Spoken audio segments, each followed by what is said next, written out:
Hey, stranger, you ever look at history and think humans were smarter back then? I guess? Good. I'm about to ruin that. You see, ancient people were not good gentlemen with bad hygiene. They were, in fact, resourceful lunatics with just enough free time to build insane war machines, whose sole purpose was to convert large groups of healthy people into large piles of rotting meat. Take a look at this atrocity, for example. It's called the Hwacha. Just a squat little cart looking harmless enough, until you notice the launch board on top absolutely packed with rocket arrows, all pointed forward like the universe just decided you personally were a problem. Each of those arrows had a gunpowder-filled tube strapped to it, because apparently, regular arrows weren't disrespectful enough on their own. When ignited, the rockets generated thrust, while the arrowhead handled the penetration. The launch board was angled to control range, and a bundle of ignition cords meant you could light over 100 rockets all at once. The result was less of a volley, and more of a statistical inevitability. Hwachas were used almost exclusively against infantry, because tightly packed soldiers are basically a standing offer for this thing. But the only problem was reloading this thing took forever, which is why the solution was simply more Hwachas. They'd fire weight roll another one forward and do it again, while the survivors were still trying to figure out where their legs went. I can't feel my left leg. Are you sitting on it?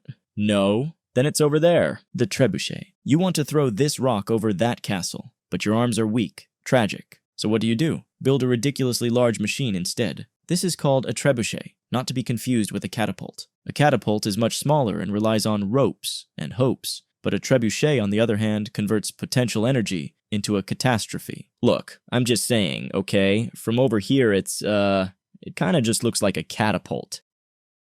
A what? Say that again? A trebuchet is basically a long beam mounted on a pivot. The short end carries a massive counterweight. The long end holds a sling cradling the projectile. When released, the counterweight drops straight down, forcing the long arm to rotate upward with alarming speed. The sling extends the arm's reach, flinging the projectile in a high arc optimized for distance and impact.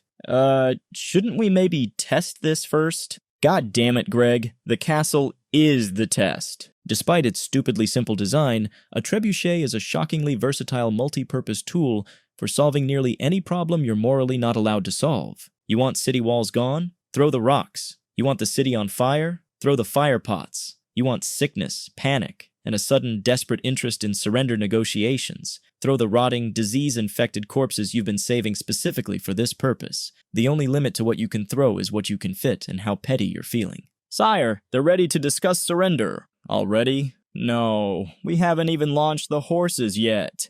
The Greek fire. Sir, why are you hiding over there so far from this liquid? Experience. From what? Previous attempts. The Greek fire is less of a weapon, and more of a terrifying chemistry problem the Byzantine Empire refused to explain. Its exact formula is still unknown. Impressive, considering how enthusiastically it was used in its time. But what is known is that this stuff burned on water, already a violation of Mother Nature. And once it stuck to something, it stayed there, continuing to burn like it had signed a lease. Try throwing sand on it. I did. Break the container.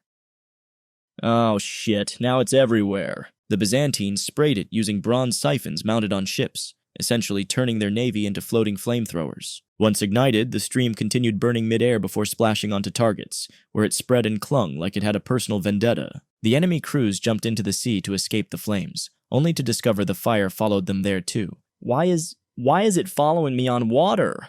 Because screw you, that's why. Huo Long Chu Shui translates to something very close to fire dragon splashes water. Sounds poetic until you realize it's an extremely literal description of a bamboo tube with a wooden dragon head and tail attached to it. Sir, I'm just saying, we could really save some weight if we lose that decorative dragon head and tail. Oh, absolutely not. Okay, because it helps how? People panic faster. That's how, dumbass. A Huolong Chushui has 4 large rockets attached outside the tube to provide propulsion. But inside the tube is where things go from dangerous to actively irresponsible, because that's where are many smaller incendiary rockets, all nested together like a family of extremely motivated arsonists. So let me get this straight. It's a rocket. That turns into more rockets. Oh yeah, but why though? Because screw you, man. That's why. When the main rockets are ignited, the entire system launches forward, and as they burn out, the smaller ones inside are lit, bursting out of the mouth and scattering in different directions, much like a dragon spitting fire. So if you are on the receiving end of this thing, zoop! I dodged it, yo. Zoop. The Corvus. The Roman soldiers loved fighting on land. Boats? Not so much.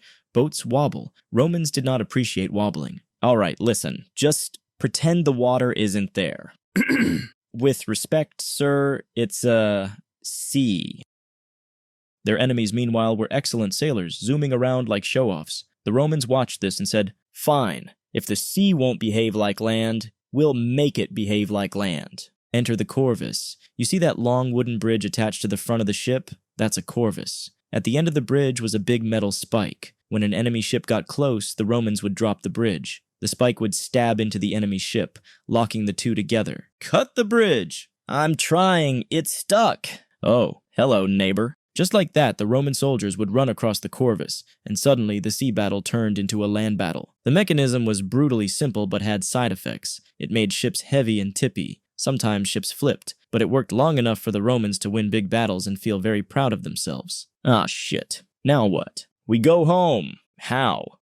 With dignity. Scythed chariot. Take a normal chariot. 2 wheels, a guy holding reins, horses doing horse things. Pretty standard ancient warfare. Now someone says, "You know what, this is fine and all, but what if it also ruined ankles, thighs, and morale all at once?" So, they bolted long, curved blades to the wheel hubs, and sometimes the axle. Now point the chariot at a group of enemy soldiers standing in neat rows and let the horses run. The rotating wheels turned the attached blades into spinning knives. The faster the chariot moved, the more energetic the slicing became. Soldiers either scattered, tripped over each other, or got tangled in the blades, and all 3 were excellent outcomes for the chariot's side. Of course, this thing was also a kind of liability sometimes. If the ground was uneven, useless. If soldiers moved aside, useless. If someone threw a spear at the horses, that's not good. Now the knife cart is out of control and heading back toward your own army. Oops.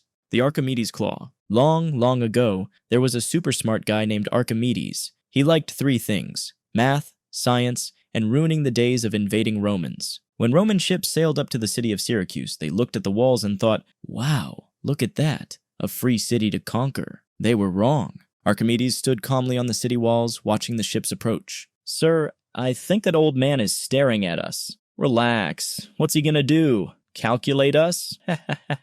Then Archimedes revealed his solution. He built a massive crane with a giant hook on the end, now known as the Archimedes claw. When a ship drifted too close, the claw would reach over the wall, grab the ship underneath, and lift it straight into the air. And because Archimedes was extra, he didn't stop there. Sometimes he dropped the ship back into the water, upside down. Other times, he smashed it directly into the rocks. Now, was it scary? Yes. Was it effective? Also yes. Was it completely unfair? Absolutely. But that's what happens when you bring swords and ships to a math fight. So what did we learn today? Don't mess with smart people who have time, tools, and a very scary sense of humor, especially if they can lift your entire ship like it's a rubber duck.